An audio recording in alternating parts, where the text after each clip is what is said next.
I know you're tired. I know you're hurting. And I wish I could say something that was classy and inspirational. You can do it! But that just wouldn't be our style. Welcome to Project Reclamation, where you rebuild, re-energize, and reclaim your life. What up? Yo, that was weird on my end. It didn't ring once. Whoa. He's the magic man. Because JB, now we got bad blood. I'm washing my sheets and my blankets. It's that time of the year. I wash my sheets twice a year, whether they need it or not. Because JB, now you got bad blood. Yeah, now it's stuck in your head. Damn it. Damn it. So yeah, I bought these new scrubs yesterday, and I used to wear a 5X. So I was like, well, I have no idea what size I wear now, so I'm just going to find a scrub store, and I'm going to go and try some on and figure out what I wear, and then I'm going to order them on Amazon. So I found this scrub store right by Shannon's new place, and it was really good. They had a lot of stuff there, and they were like super nice. So I tried on XXX. I looked in the mirror, and it reminded me of like one of those like pictures you see of like the kid that's wearing like his dad's clothes. Nice. So did you get double X's? Yeah, so I got double X's, and then I wasn't going to buy any there. I was just going to order them on Amazon because they're cheaper. I mean, it was like $10 cheaper for the set. But because they were so nice, I was like, I'm going to buy some scrubs from you guys because you're nice. See? You deserve Service is worth it. It is, yeah. You're probably skinnier than I am at this point. I weigh more than you do. How much do you weigh? I don't know. I was at 305 a couple weeks ago. I haven't weighed myself. I'm probably not that far off of you, honestly. But I'm like a bag of stuff. I know. If you were to get your skin removed, you probably 25 pounds worth of stuff right there. Yeah, I don't know. I mean, it's rebounding. Like, it definitely, like, it goes a lot slower, but I'm definitely noticing, like, it's coming in a little bit, so I'll give it a few months. I don't even know where I want to end up. I don't care. Yeah, I mean, it's good to have goals, but at the same time, well, my sort of subjective, arbitrary goal was 250. I mean, that's probably still a good goal, but like you said, I mean, honestly, if I get down to 270 and then had some skin removed, I'd probably be right at 250. Yeah. Because, like, you or I, anything below, like, 225, and we look like... I was just going to say, like, 230. We look sickly. Oh, my God, what the fuck? What just happened? I don't know. Fucking lazy-ass Jack just came sprinting into my room at full speed, jumped on the bed like a gazelle, and, like, landed on me, and then jumped up again, and then bounced up and down a few times, and then I don't know what he's doing. You're weird, dude. It's like he saves all of his energy for, like, these little short bouts of craziness. I bet he's going to go back to sleep for another 2 hours. Oh, there he goes. And he's done. He's a sprinter. He's like Tim the Toy Stay in shape. It's all fast twitch, bitch. Fast twitch, bitch. Fast twitch, bitch. Swish, swish, bitch. So yeah, dude, I'm gonna make a meme with like you and like some fire behind you, or maybe you in fire. I'm not really sure. And it's gonna say characters forged in the fires of failure. JB Beckstead. Hell yeah. I tried to look up that quote and I couldn't find it. Not a quote, dude. I already did that. It's yours. It's all yours. Fuck yeah. So I've been watching this show. It's kind of depressing, but I kind of like it. What is it? It's called The Cleaner. The what? The Cleaner. Oh. It's based on a true story, and I guess actually the guy it's based on was one of the executive producers. It got canceled after 2 seasons, but it's about this dude, Benjamin Bratt. Yeah. Benjamin Bratt. I forgot, like, I don't know what, he was in NYPD Blue, right? Yeah, have you seen Coco? No, is he in it? He's one of the voices, yeah. I know I keep asking about Coco. So he plays this guy who is an ex-junkie, like, you know, he has a wife and 2 kids, but like, you know, he was on and off of heroin and everything else for 20 plus years. Mm-hmm. And then finally he was in the hospital a couple doors down. He found like an empty room while his daughter was about to be born, and he found some empty room and he's fucking going there to shoot up. And then he realizes like he had some sort of like a rock bottom moment, and so he's not super religious, or maybe not even religious at all at this point, but he makes a deal with God that if God helps him get clean and like helps him like basically get back on track to be a good father and stuff, that he'll be God's what do you call it? Angel of mercy. Oh, yeah. So essentially he becomes like an interventionist. So basically he gets his company and he has a couple of people that he helped get clean and they work for him. And basically they're probably a referral based only, but people pay them and they do a lot of pro bono stuff too. Like let's say developed a fucking drug problem, Mm-hmm. and like there was like it was getting out of control, and you couldn't do anything about it. Like someone would tell you about him, and you'd call him up, and then he would basically do. I mean, he doesn't break the law horribly, but like they have super like unconventional methods of getting people clean. Gotcha. And it's always like somebody in their life who either they're worried about them because they're like a business partner and they're afraid that like, you know, their shit's going to fuck up the business. But more often than not, it's someone who cares about them and just, you know, they see that they're on a self-destructive path and they want them to, they want to get them clean, but like they're not to that point where they have that realization to themselves yet. So a lot of people end up having to like kidnap people basically and put them in like forced intervention. Exactly. Well, not even intervention, more like they'll kidnap someone and drug them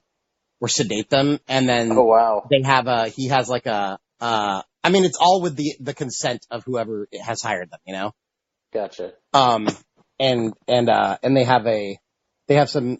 I don't know if you call it a partnership or maybe it's whatever. They work with one of those like kind of like pathways type place where like people go to like check in for rehab. You know what I'm talking about? Yeah. Mm-hmm. Yeah.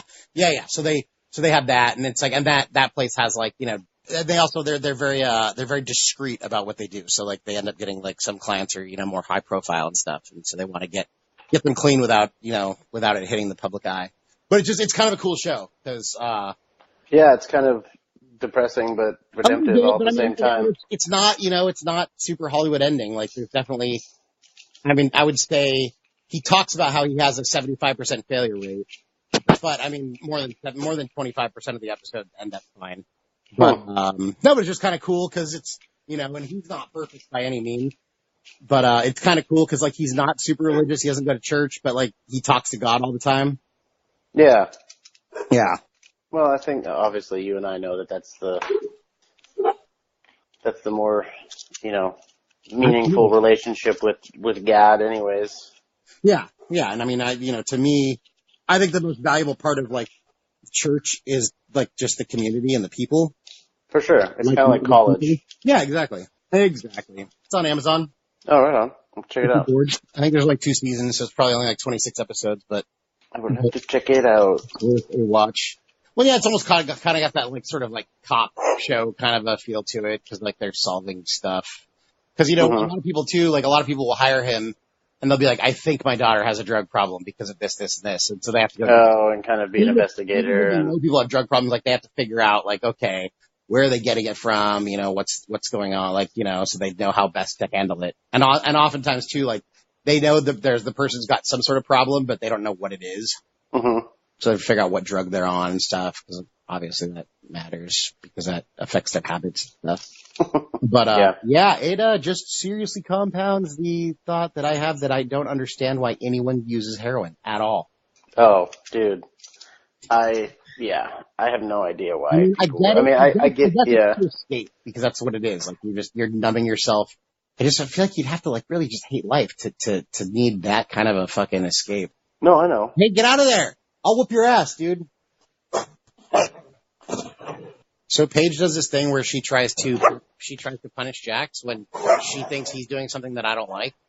But it just does not work because then they just end up fighting. But yeah, she's like trying to correct him. Don't do it, brother. It doesn't work at all. Paige, you mean well, but you're retarded. Although the whole relationship between Paige and Steve has developed quite interestingly on the podcast. Really?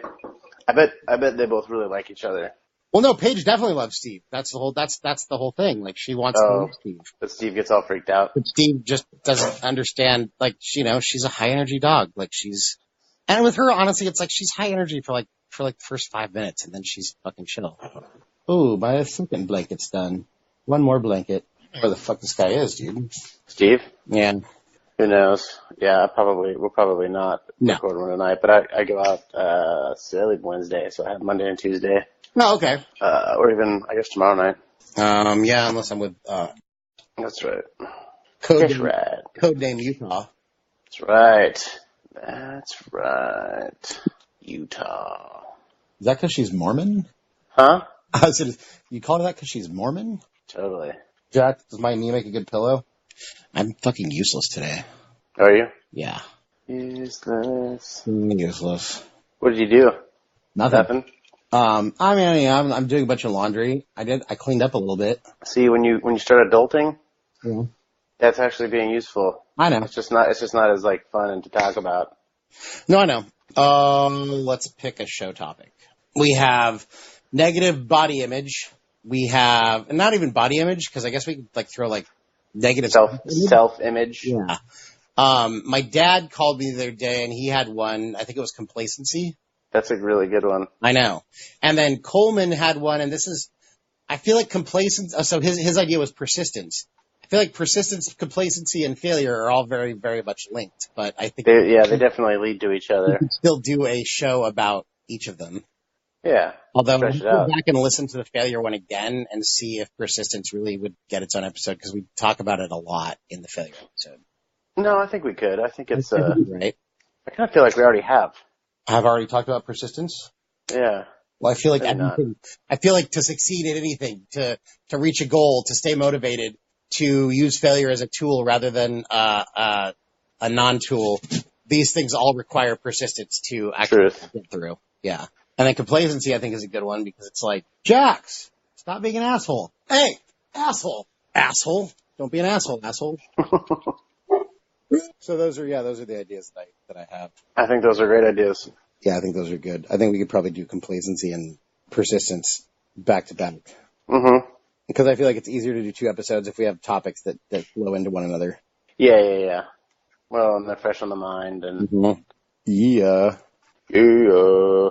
So which celebrity would you eat snacks out of their belly button? Ooh, that's a good one. I haven't thought about that in a while, because it used to be like Rachel McAdams. Oh, yeah? But I think it's changed. Mine would totally be the girl from Jumanji. That's not Alexander Daddario, is it? No. She's Scottish. Yeah, I know who you're talking about. We've had this whole conversation. The bald chick the bald chick that's like half bionic in Guardians of the Galaxy, who's supposed to be what's her name's sister. Yeah. Oh, it's the same chick? Yeah, and dude, I mean, even when she's half bionic and blue and bald, she still looks fucking hot as shit. Have you not seen Jumanji? I have. Oh, okay. I just, for some reason, I'm thinking of The Rock, and I think Alexander Daddario. That dude, that one of the best scenes was the scene where her and The Rock like kiss for the first time, and it's like the most awkward, like weird, awkward kiss ever. Mm-hmm. No, she is hot. I think Jennifer Lawrence. I do like her. I like the fact that she's supermodel hot, but not like that supermodel hot. But she's just not a bad actress, too. What? What'd you say? She's a pretty good actress. Oh, she's a great actress. And she's like one of the dudes, you know? Well, yeah, and you're just kind of like, I feel like she's like, it's kind of cool to watch her progression, because she's gotten, like, she gets better, and I think it's cool to see someone who actually, like, I mean, maybe she's doing it on purpose, maybe she's not, but somebody who's actually, you know, willing to get better at acting. For sure. Well, I mean, you could see the same progression in like, Taylor Swift. In who? Taylor Swift. Oh, Taylor Swift, yeah. I mean, she was always talented, and she could have gotten by doing exactly what she was doing when she was 16. But, you know, and then she even calls it out in one of her songs, where she's just saying about, like, because you say that I can't sing. Mm-hmm. Which I thought was kind of funny. Yeah. But yeah, Jennifer, I saw Jennifer, what was it? Oh, Red Sparrow, I think it's called, where she plays like the Russian spy. I don't know. A solid movie, dude. Recommend it. Is it? Uh-huh. She plays, this Russian spy, but they're a special, like, group of Russian spies, and they're all chicks. And they take, like, these orphaned fucking chicks, or maybe not orphaned, and they basically turn them into fucking sex spies. Like, they train them to, like, fuck guys and get information from them. Like, they're basically prostitute spies. Yeah, but then she wants to get her mom or her sister or someone out of Russia, and like, so she basically goes and starts working for the CIA, but then like, she really only cares about herself and like, you know, getting her mom back. So like, you don't know who she's actually loyal to, when really she's just loyal to herself. Mm-hmm. But I think I've seen the trailer for that. She ended up being loyal to the U.S. over Russia, but I mean, all she really wanted was her shit taken care of. She does remind me of being very Russian. A little bit. She definitely has some Eastern European in her. Yeah. Oh, for sure. Oh, but you know what? You know who I might have to pick over both those chicks though. Who? And this is one where personality plays as much or more than her looks in how hot I think she is Anna Kendrick. Yeah. See that? The whole. She's just cool as fuck, and she's just like hilarious and inappropriate and cute as a button. Yeah, I could see that. I like forget. I like see a girl and then I'll be like, Well, I think it's funny that her and Aubrey Plaza are like best friends in real life. Ooh, yeah, Aubrey Plaza. I kind of like her. Dude, you talk about acting chops. That chick has some fucking chops because she plays, the character she plays in Parks and Rec, obviously. But then, she's in, have you ever seen that show? It's a fucking Marvel show, but it's on FX or something. And it's weird. It's not the guy who had I think he was like Xavier's nephew or something, because he had like the same brain powers like Xavier had, but he doesn't know that he has powers, so he's in this mental hospital, and she's one of the patients in the mental hospital, and then she has a sort of recurring role. I mean, she's been on 2 or 3 episodes of Criminal Minds, and she plays this sociopathic serial killer chick, and dude, she's pretty fucking awesome. Maybe she's not a serial killer. I think she's an assassin. And I think I like the girls that are kind of oddly hot. Well, that's what I'm saying, and that's why I like Anna Kendrick and her. Yeah, for sure. They're both super awkward, but super comfortable with their awkwardness. And when you see them together, it's pretty funny. And I don't know if you've ever seen that, the one with Zac Efron where it's fucking. Yeah, Mike and Dave need wedding dates. Yeah. I thought that movie was hilarious. It was pretty funny. Well, even Zac Efron in both of those. I love what's that dude's name? The other dude. Oh yeah, he's just a fucking goon. He's fucking hilarious. Yeah, and then Aubrey Plaza and Anna Kendrick together, which is hilarious. He was in a movie with. He plays the same fucking character in everything he's ever been. He does. This was the one where he wakes up. What the hell? Do you know what's his name? Let me see here. Mike and Dave need wedding dates. What is dude's name? Adam Devine. Let's see, IMDb. There's a kind of a cute movie that you could watch with. If I can pull it up here. My Wi-Fi actually works. Oh, he's in the Pitch. I didn't realize he was in the Pitch Perfects too. Oh, okay. I guess that's the other thing I like about Anna Kendrick. She can fucking sing. Yeah. And she was in Trolls, and that movie was hilarious.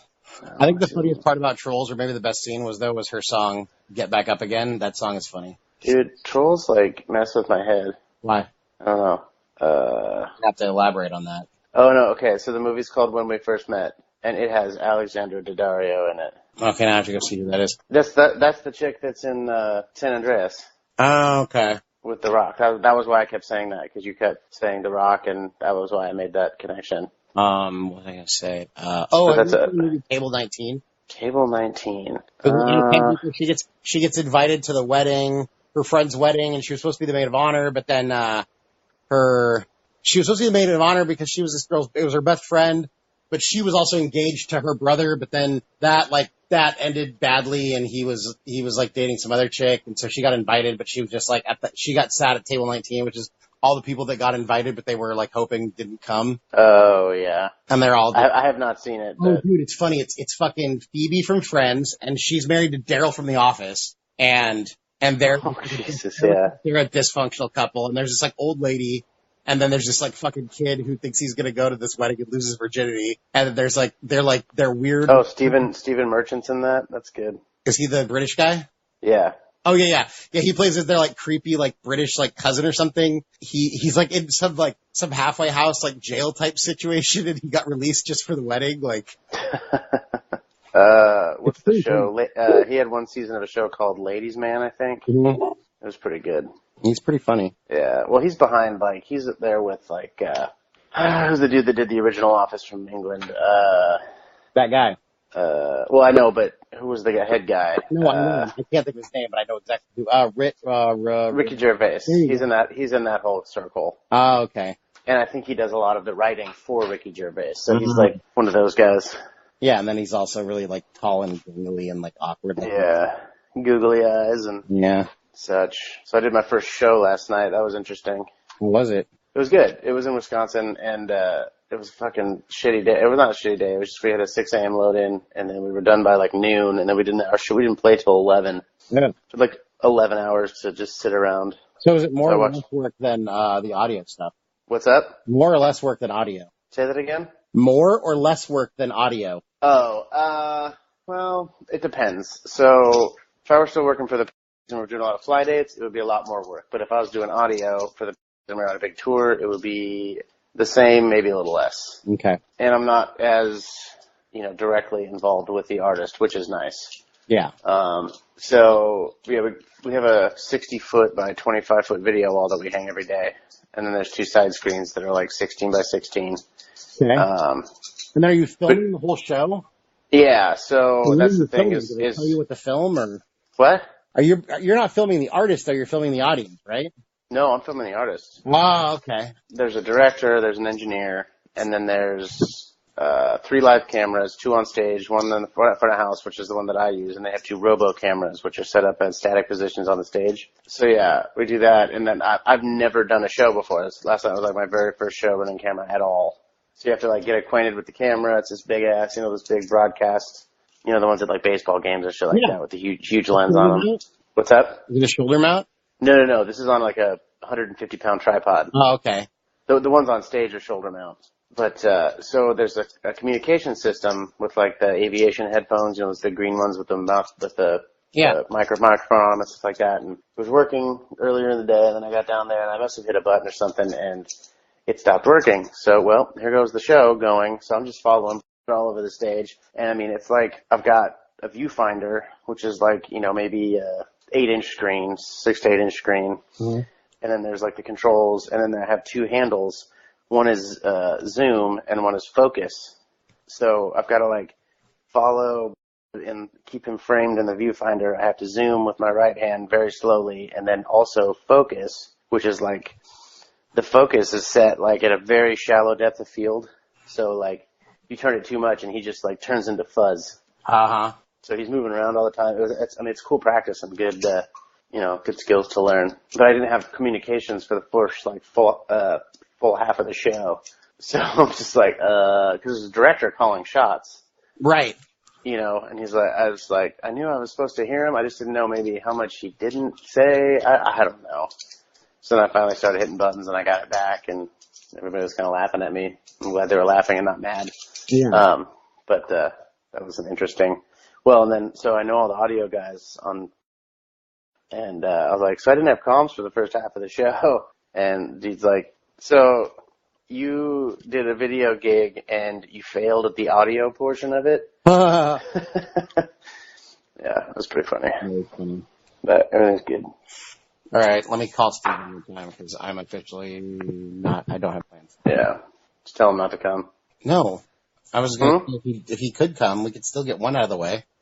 Oh, right on. I mean, if you're down. Yeah, our schedule is a bit difficult. If we could get, and then if we could steal, honestly, if we could do like 3 this week, that'd be phenomenal because then we'd be back ahead of ourselves. Yeah. If we could do 1 tonight. Sack of shit. You there? I'm there, yeah. All right. Fucking Steve. And he's not even depressed. That's just what he does, man. I know. I mean, like I said, though, we didn't officially tie this down. He has. Yeah, I know. He literally has been to everything we've actually like officially confirmed, though. I'm proud. No, of him. that's true for sure. Yeah. I mean, sometimes he's left us like hanging till like 15 minutes after start time, but then eventually he shows up. That's cool. So that little clip that did you see the one on Facebook that I did?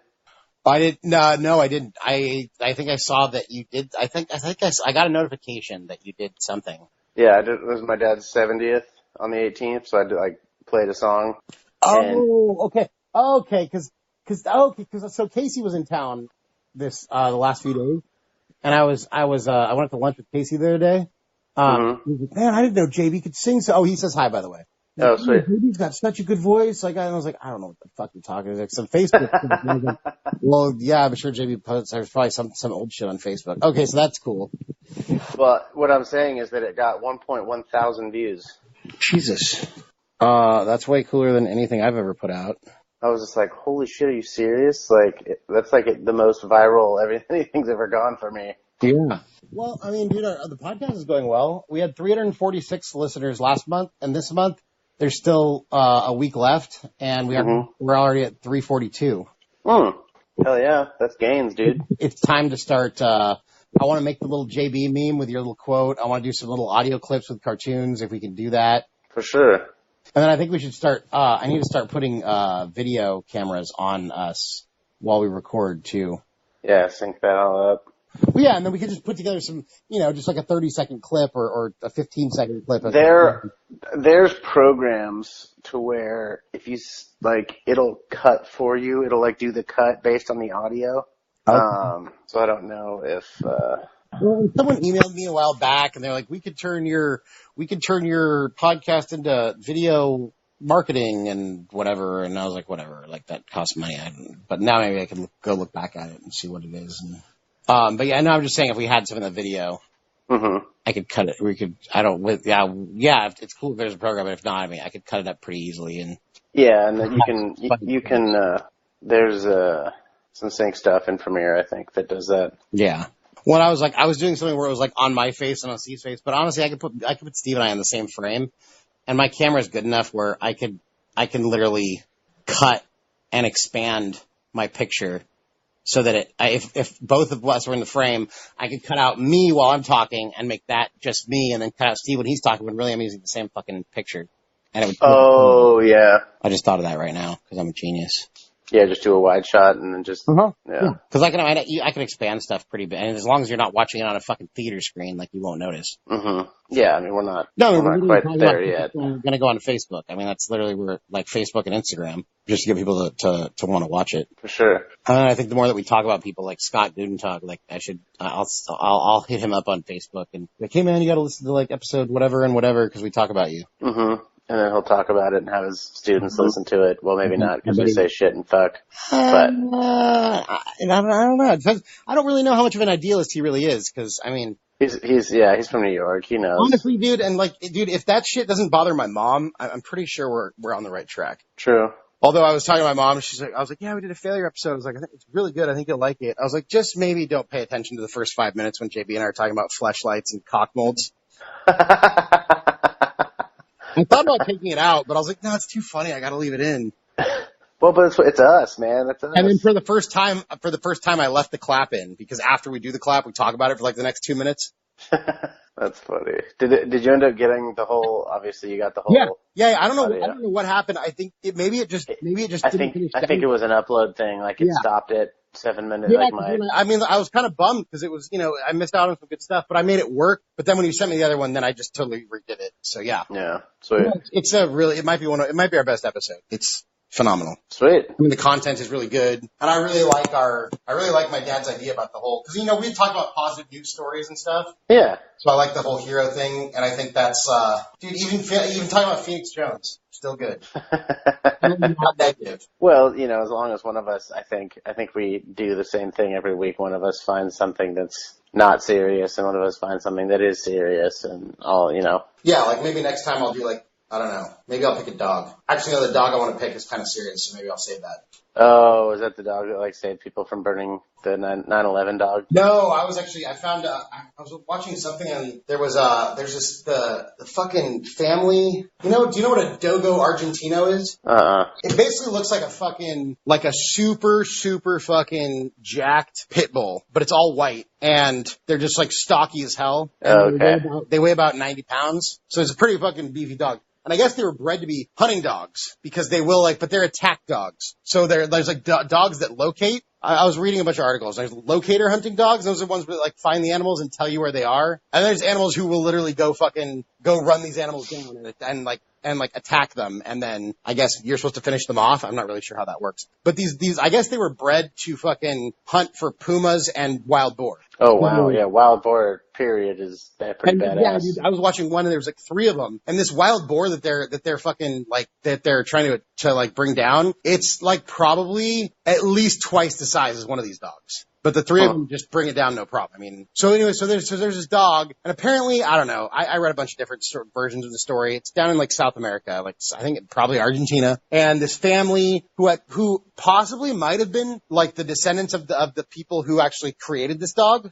So they have a bunch of them, right? Because they go hunting all the time. And they also have a bunch of fig trees, I guess, like a little fig orchard or something. And so anyways, the 2 girls, and the girls look like they were probably younger than 10. I have no idea. Maybe 6 and 8 or 8 and 10. They were small little girls. So they go out and they love the fig trees. So they went out to go pick figs, and there's a fucking mountain lion just chilling in one of the trees. So the girls see it, and so they take off, and the mountain lion takes off after them and is like trying to run them down. And this dog just the dog, I guess, always protected the girls. This dog just goes and cuts the mountain lion off so he can't get to the girls. And basically the dog and the mountain lion just fight to the death. And they're both laying there and they think they're both dead, but then the dog is still breathing. So they ended up like nursing the dog back to health. And his face is all fucking torn up. He looks like Frankendog. But now he's like a hero in the village. Huh. Sweet. So yeah, he fucking killed the mountain lion, which was way bigger than he was. And I honestly think that one dog versus one mountain lion, if that dog doesn't have like some extra motivation, that dog is never going to win that fight. Yeah. But, well, I mean, I guess if it's got anything to do with a pit bull, then, I guess. Pit bull is just, I guess if it gets the lock, yeah, but if it gets its jaw on the fucking cat's neck, then it's probably going to win. But other than that, I mean, the cat's just more agile. The cat has its claws plus its teeth. So yeah, the dog killed the cat and saved the little girls. So what I ended up doing is, I did the whole thing, and then we close out the show, we do the outro, and then after the outro, I threw on the actual Paul Harvey clip of that whole poem thing. Oh, sweet. I think it's good. Yeah, that Paul Harvey thing is pretty badass. Yeah, I like it. He wasn't a preacher. He wasn't a preacher, was he? He was a news guy. He might have been a preacher as well, but he was a news guy. He just strikes me very much as like a preacher I would listen to. Yeah, I mean he might have done some of that too. But no, he was a news guy, and then I don't know the whole story, but by our lifetime, all he was doing was he had a segment on one of the AM talk radios, because I remember my dad always used to listen to it, and it was called The Rest of the Story. And he would tell a story about somebody, but it would be like a part of the story of someone's life that you don't know.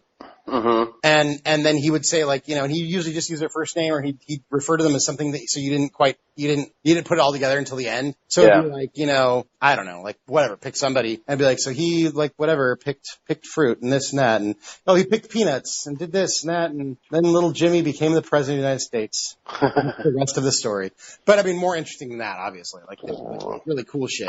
That's cool. But he has like cool voice. And then he has like just the weirdest like syntax and timing ever, but it works for him. I think that's what I'm attracted to in his voice, is that timing and. Well, because it's awkward and it's not like normal, or it's not how I would do it, but the way he says it is said like I don't know. It's kind of like how Willie Nelson sings. So intentional. It's really cool. Yeah. If it weren't intentional, it would be troubling. Yeah. Troubling, but yeah. It gets a lot like how Willie Nelson sings. Yeah.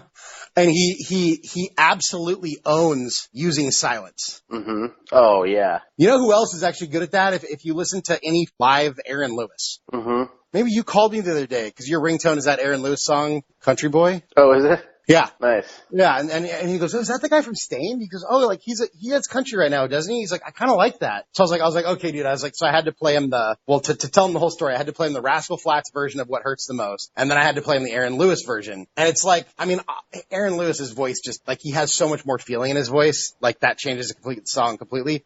But he also, he just waits like a half a second longer than you think he should to like start a line, but there's like so much power in that somehow.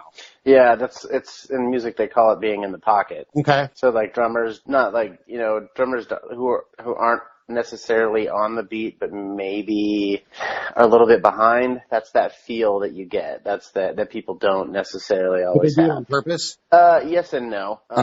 Good drummers can play on ahead or behind the beat, but a lot of like music, and a lot of vocalists. That's what separates vocalists apart. Really, is being able to be behind the beat just enough, and that's like where you hear like pop vocalists and stuff like that, where they like you hear somebody do a song and you're like, oh, that's nice, and then you hear somebody actually sing the song like who knows how to sing, and you're like, oh, okay, that's what it is. It creates like a little bit of anticipation almost, because like the line is supposed to start right now, and then he waits just a half a second longer, and you're like, ooh. Mm-hmm. Well, it's imperfect too. Yeah.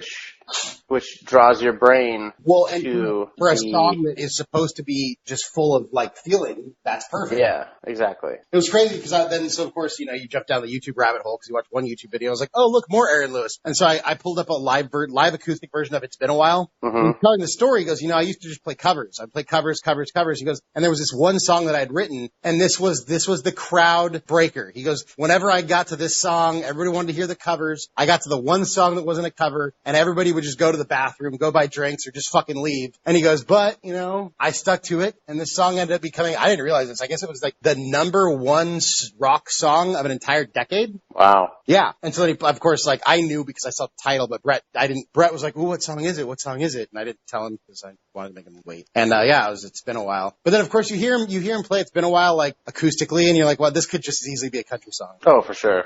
But yeah, he's a very interesting guy. Yeah, apparently he like fucking chain smokes on stage, and I had a couple buddies who did video for Brantley Gilbert, and he came out and did some shows with them, and he was just like, yeah, just drinking and chain smoking on stage and stuff like that. Is that a bad thing? No. Okay. I mean, just you don't see people smoke much anymore. No, but dude, people who can do it right, they make it pretty fucking impressive. I think the one person who smoked on stage better than anyone I've ever seen is Eddie Van Halen. Yeah. Because he would have a cigarette while he's playing the guitar, and he'd stick that cigarette kind of in the top, like in between two strings at the very top. Mm-hmm. Yeah. And then, like, when he had, like, a moment to pause, he'd pull it out and he'd take a few drags and then just fucking put it somewhere else on the guitar. And meanwhile, like, his hands never stop moving. Mm-hmm. But yeah, you're right. You don't see that much anymore. Although I think Brantley Gilbert, just to get his voice that way, I think he just, like, smokes, like, coal, just straight coal, and, like, gargles and fucking gravel and whiskey. And, like, it sounds like it hurts to talk for that guy. Yeah. I think it's, because he doesn't, I mean, he talks real southern and country like that, but I think a lot of that is because he can't sing. So it's like I'm just going to tell you, this kind of thing. Because he doesn't have much range. No, but I like some of his songs. Yeah, I mean, he's a good writer. He's a great writer. He wrote that Dirt Road Anthem for Jason Aldean. I actually like his version better. He and Colt Ford, yeah. Colt Ford is another interesting one. Yeah. Until he dies of diabetes. Colt Ford carries a PGA pro golfing card. Did not know that. Yeah, a good buddy of mine plays drums for him. Actually, the drummer for Heidi. See him and John Daly do a fucking double round. Yeah, that would be awesome. Just drinking and smoking and golfing. They should just tour the nation playing golf, and people could pay to go see it. I mean, that's basically like the real life Happy Gilmore. Yeah. Where are you? Me? Yeah. At home. Sweet. Sitting in my office. I was looking at my thing and pondering firing up the microphone and putting together a bonus episode. Oh, yeah, I could do that. We should, since you're never in bonus episodes. True. I'm gonna go pour another drink. You know what? Maybe I should go get some alcohol. Well, you don't have it at your house? No. You guys drink all that bourbon or whiskey the other night? Yeah. I mean, really? Not in one night. Oh, I'm not judging, dude, because I can finish a handle in like 3 days. Yeah, dude, here's what I'm going to do. I'll be back I'll call you in 15 minutes. Is that cool? Yeah, I'll hang out. All right, sweet. And it doesn't have to be an hour. We can do like a 20-minute episode. Yeah, that's fine. All right, sweet. I'll be right back. Bye. So what I believe you were trying to say is thank you.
I made a nugget dip, taste it.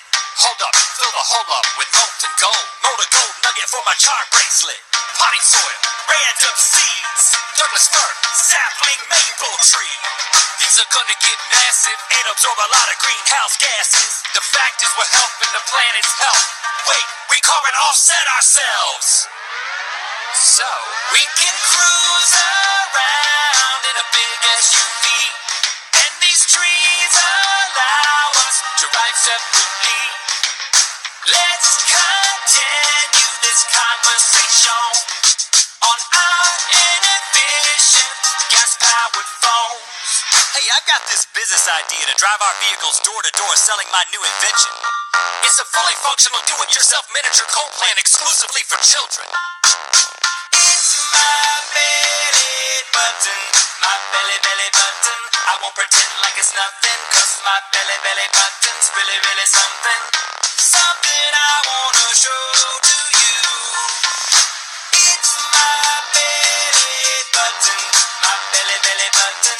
I won't pretend like it's nothing, 'cause my belly button's really, really something. Something I wanna show to you.